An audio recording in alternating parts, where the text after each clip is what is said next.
Kamusta mga kaapong Ugoy Vlogs? Welcome ulit sa inyong paboritong tambayan ng mga kwentong makulit, malupit at minsan, medyo may tama. Ako nga pala si Apong. At ngayong araw may kwento tayo tungkol sa isang sundalong unggoy na may pusong marupok.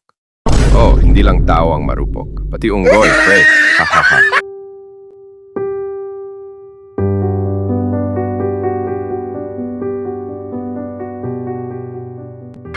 Sa isang simpleng bahay sa tabi ng playground, doon nakatira si Bono. Dati siyang elite soldier sa Jungle Brigade. Laging may misyon, laging seryoso, pero ngayon, naka-short na lang at nanonood ng cartoons kasi nga nagretiro na siya at iniwan ng pag-ibig. Oh, mga kaapong, iniwan siya ni Chacha, ang babaeng unggoy na tanging minahal niya. Mas pinili raw ni Chacha ang unggoy na TikToker. Aba, uso raw kasi ang viral. Grabe, no? Pero kahit ganun, si Bono hindi bumitaw.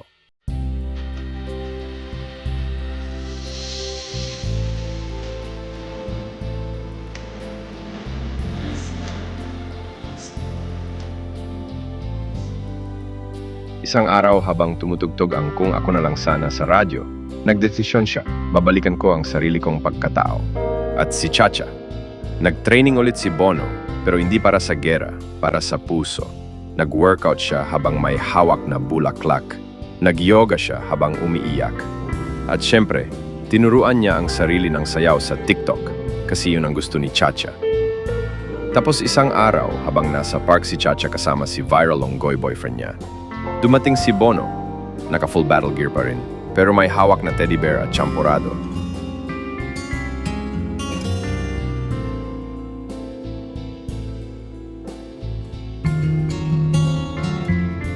Si Chacha, biglang naluha. Naalala niya yung araw na sinundo siya ni Bono habang umuulan. Tapos sinilungan sila sa sagina.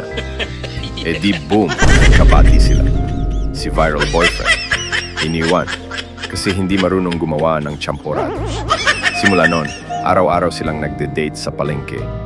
Nagkakape sa kanto, tumatambay sa playground. Si Bono hindi na raw kailangan ng armas kasi si Chacha na ang peace niya.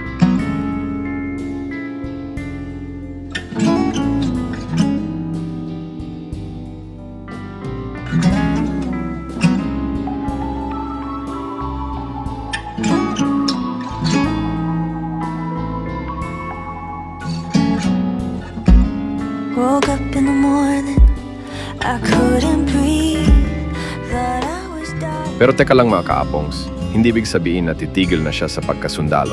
Hindi. Isa pa rin siyang hero. Pero ngayon, sa puso ni Chacha lang siya nakikipaglaban. Sabi nga ni Bono, ang tunay na sundalo, marunong umatras. Kung yun ang ikaliligaya ng mahal niya.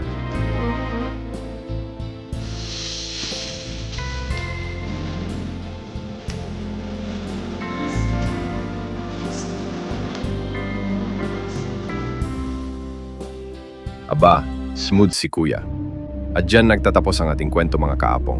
Ang sundalong minahal, nasaktan, at muling bumangon dahil lang sa pagmamahal ng isang babaeng unggoy. Kahit gaano katibay, minsan kailangan mo rin ng yakap, ng tawa, at ng champurado. Kung natuwa kayo sa kwento, huwag kalimutang i-like, mag-subscribe, at i-share ito sa tropa mong marupok. At kung may kilala kang unggoy, taong bigo pero lumalaban pa rin sa pag-ibig, tag mo na siya.